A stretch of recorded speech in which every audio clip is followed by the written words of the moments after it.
Okay, so moving back to module 4. Module 4, the first question we have is explain planned purchasing and acquisitions in project management. So what is planned purchasing? Planned purchasing and acquisition mainly involves you say the systematically acquiring the goods and services necessary to complete the project. So let's see the breakdown here. First we have is a need assessment. So need assessment, what we do is it determines what goods or services are required for the particular project, and it mainly identify and define the specific items, quantities and the quality requirements needed. Next is supplier selection. Supplier selection mainly evaluate and choose suppliers or vendors who can provide the required goods and services, and this process may include issuing the request for proposals, evaluating the bids and negotiating terms to select the best fit for the project needs. Next we have is the contract development. Contract development mainly creates and finalize agreements that specify terms, conditions and deliverables. Then clear and well-defined contracts mainly help to ensure that both the parties understand their obligations and reduce the potential for disputes. Next we have is the procurement schedule. Procurement schedule mainly will develop a timeline when goods and services will be acquired. Create a schedule that outlines when each procurement activity will occur, including the timing of the supply selection, the order placement, delivery and the receipt of goods or services. Next we have is budgeting. Budgeting in the sense like allocating and manage funds for purchasing the acquisition activities. Next we have is the risk management. Risk management is nothing but assess and mitigate risk associated with the procurement. Okay, and regularly review and update the risk management to address the emerging issues. Next we have is to explain the various various contract types in project management. So what is a contract? What is fixed? What are the different types? First is a fixed type contracts. Fixed type is like a set price is agreed upon for the entire scope of work. Okay, so what is the risk? The contractor assumes that most of the risk, as they must complete the project within the agreed price, and this type is mainly advantageous for clients as it provides cost certainty. So what is next we have is the cost reimbursable contract. So what is it? The contractor is mainly reimbursed for actual cost plus an additional fee or percentage. Okay, so what happens is the contractor is like he has to give some allowable expenses plus a profit margin also. Next is we have is the time margin contracts. Time margin contracts, like payment is based on the actual time spent and the materials used, often used when hourly rates and material markups are needed. Next we have is something known as unit price contracts. It's like payment is based on a set unit price for each item or service provided, and risk is shared as the payment is tied to a specific unit of works or deliverables. The total cost mainly depends upon the quality of the units delivered. Then next is incentive contracts. Incentive contracts provides mainly additional compensation or mainly bonuses for achieving or exceeding the specific performance targets or objectives. Next we have is what is project collaboration? Project collaboration is nothing but project collaboration involves working together with the various stakeholders, including the team members, clients and the other related parties to achieve a project's goal. Okay, so it mainly requires effective coordination and communication and cooperation to ensure that all the aspects of the projects are aligned and moving forward very much smoothly. Next we have is the key steps in the project collaboration. First is the stakeholder engagement. Yes, first identify all the relevant stakeholders who have interest or role in that particular project. This will help you to build the support and fosters collaboration. Next is communication plan. Communication plan is like establish and maintain regular and effective communication channels. Also ensure that all the team members and stakeholders are informed and they can access relevant information. Next we have is something known as role definition. Role definition clearly defines about the roles and the responsibilities of each and every team member, and it clearly defines how the streamlined workflow and ensures accountability. Next we have is collaboration tools. Collaboration tools mainly use tools to facilitate the teamwork as well as information sharing. Next we have is the conflict resolution. Conflict resolution mainly it will establish procedures for identifying and managing conflicts that can arise within the team or with the stakeholders. So mainly it may lead to many disruptions also, so we should minimize them and make sure we have a positive working environment. Next is feedback mechanisms. Feedback mechanism is simply like feedback, like what necessary feedback I need and what improvement should I do. Then use this feedback to make continuous improvements and adjust strategies needed to enhance the project outcomes. Next we have is the project supply chain management. So first we have is the supply chain design. What is supply chain design? It's mainly a plan and optimize the flow of goods and services from the suppliers to the project.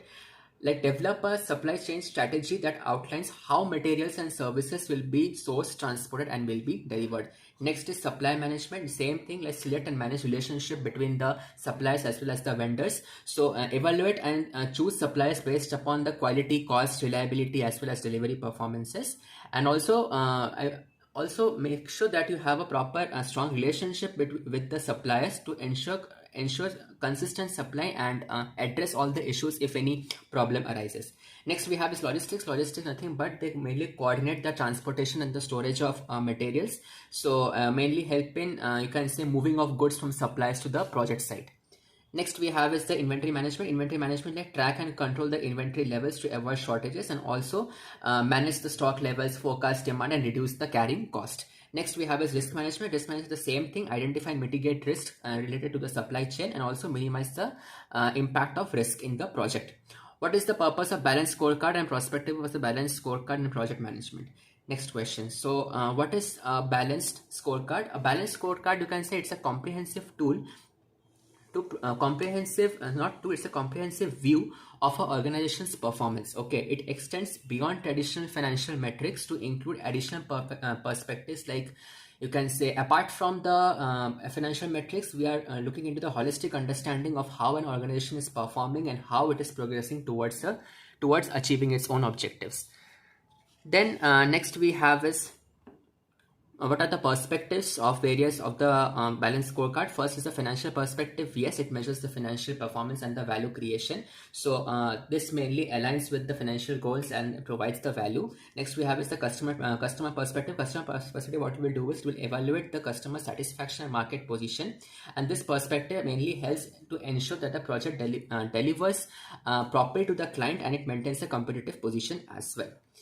Next we have is the internal process perspective. Internal process perspective is like it assesses the efficiency and effectiveness of the internal process, and this perspective mainly aims to enhance the operational performance as well as productivity. Next is learning and growth perspective. Learning and growth perspective is like you are learning within the organization in a proper you can say environment.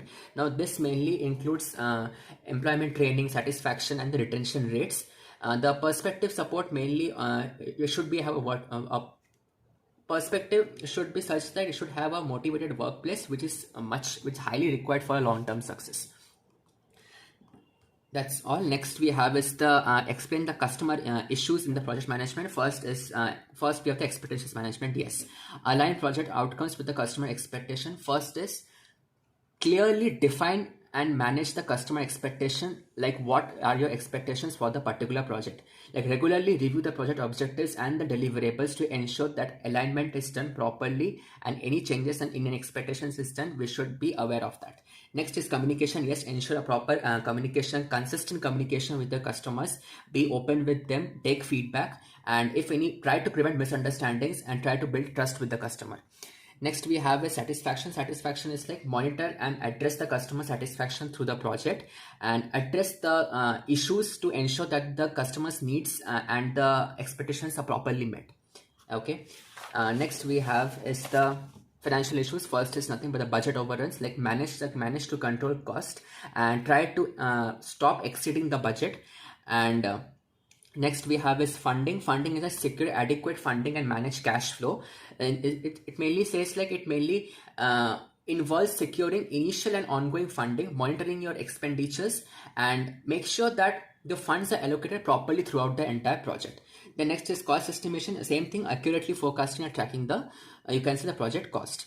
Next we have is explain the strategies required to finish the project on time. First is detailed planning. Detailed planning in the sense develop a comprehensive project which has clear milestones and deadlines. Okay, maintain each and every deadline for a particular project, finish everything timely and properly, and make sure that you are not lagging behind.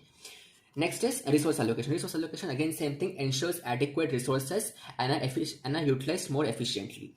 Next we have a schedule management. Schedule management is like use tools and techniques to track and adjust the schedule, like your Gantt charts and all. Mainly adjust timelines as based upon the actual progress and any changes in the project scope or resources.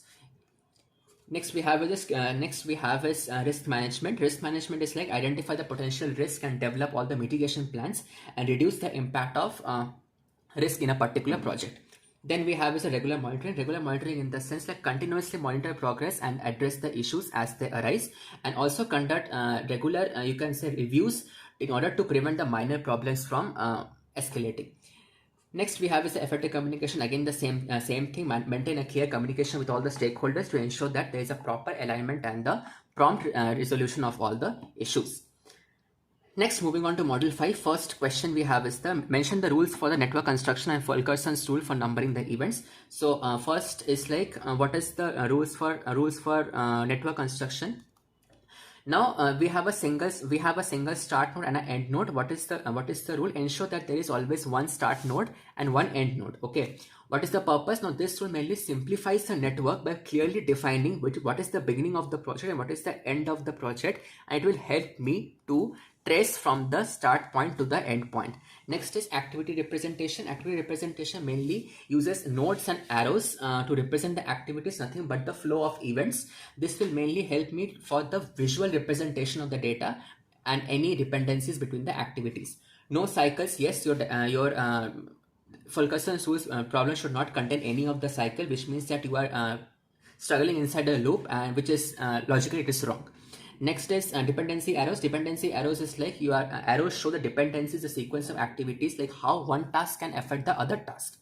Okay, next is unique identifiers. Unique identifiers is like activities and the events should be identified uniquely, so they're assigned with some unique code, and this code will help me to identify and track each activity, and it will also help me to prevent the certain confusions. Time direction, yes, time should always flow from left to right. That means whatever the network is there, make sure logically it should start from this initial position and it should end with the stop final position only. It should follow proper chronological sequence. Next is consistency. Ensure that all the events are currently linked together and all are happening one after the other. Next, what is Fulkerson's rule? First is numbering of events. So numbering of events is like number events from the sequence starting from 1 to n, where n is the total number of events, such that each event should be numbered, all preceding with lower numbers come before it. Okay, so it's like 1 2 3 4, like that way you have to just arrange it. Then now what is my purpose, you can say, of making use of the Fulkerson's rule? The Fulkerson's rule mainly ensures that is it visible? Yes. Fulkerson's rule mainly, you can say, it ensures that the sequence of event numbering reflects the logical flow of the project by mainly to help you to you can say the sequence of mainly help in handling the sequence of events of the logical flow of project, and also it will help in accurately scheduling and project analysis. Okay, so just a scheduling method, you can say. Next we have is the algorithm AON and AOA. So mainly AON algorithm, what happens is, first we have something known as nodes. Nodes nothing but they represent the activities. Like each node in the diagram mainly correspond to a specific activity. Okay, so this node typically details such as activity name, its identifier, and how long it has to be done. Next we have arrows. Arrows mainly show the dependencies of how the activities are related to each other and how it has to be performed. Next we have advantages. Advantages like it is easier to read and understand also, and proper contents are displayed properly. It should facilitate proper visualization techniques in a very much straightforward manner. Next is uses. Uses is like it is commonly used in project management software and project planning tools, and it's preferred for its clarity also. It's a good level of clarity for representing activities in their interrelationships. Then we have is AOA, activity on arrow. So for same thing guys, same explanation. Arrows is nothing but it represent a flow of activities which mainly of any duration. Nodes mainly represent the start point and the end point. It's nothing but the milestones itself. And advantages, what happens is it mainly helps you to identify the relationship between the activity and the milestone. How will this activity lead the achievement of a milestone? Okay, like how can I reach from one small milestones to the final stage. Next we have some of the definitions which you have to by heart. First is EST, early start time. The early time of an activity can start without delaying the project. Yes. Next we have is LST. LST is late start time, latest time of an activity without delaying the project. EFT is early finish time, earliest time activity can finish based on the EST. LFT, the latest time. Similarly, float, the amount of time taken by an activity that can be delayed without affecting the project's overall time. Next is total float. Total float again without impacting the project's completion time. What is the total time? Then free float. Free float can be delayed without delaying the start of a successful activity. Crash time, critical path, network. Again, the same thing, guys. Definitions you can just go and by heart it. Nothing as such proper explanation is needed. It's all about define the following terms. Next we have is explain the crashing of projects in project management. Now what is crashing? Crashing is technique used to shorten the duration of a project by accelerating a specific project activities. So it mainly involves adding additional resources or adjusting the project schedule to achieve a faster completion time. It's not like crashing is like ending the project. Okay, so what is the purpose? Purpose is like the primary goal of the crashing is to complete the project faster than it was initially planned, often to meet deadlines before itself. Also to take advantages, time sensitive opportunities as well. Now what are the steps? First step we have is identify the critical path. Critical path is like focus on the activities that affect the project's end date. The critical path is nothing but the you can say the sequence of project activities that determines the minimum project duration. By using this critical path, how can I finish a particular project in a very much less amount of time? So next we have is select the crashing options, like determine a feasible options for reducing the time by adding extra resources, increasing the work hours, or using more faster methods and technologies. We can finish the project faster before the deadline. Next is calculate the cost. Yes, assess additional cost involved in crashing, because sometimes you are doing additional labor, additional resources. Yes, the budget sometimes increases, so calculate cost becomes a huge factor. Then is implement changes. Implement the changes, apply the chosen crashing methods, communicate these changes to the project team and the stakeholders, ensure alignment and proper understanding. Then monitor and control, same thing, ensure that the changes achieve the desired results and manage any additional cost. Next we have is problems on CPM and CRT. So what is the CPM? CPM is nothing but the critical path method. It helps to mainly focus is to schedule the project activities and its managing time. So what are the problems? First is determining the critical path and managing float. It's like identifying the critical path. Sometimes the path can be so long, so that way you can't determine the minimum time cost. Okay, sometimes path is only very long, so sometimes what happens is managing the float, that is the amount of time that a task can be delayed without affecting the time and without affecting the project deadline, requires more accurate tracking and scheduling to ensure that delays are properly managed.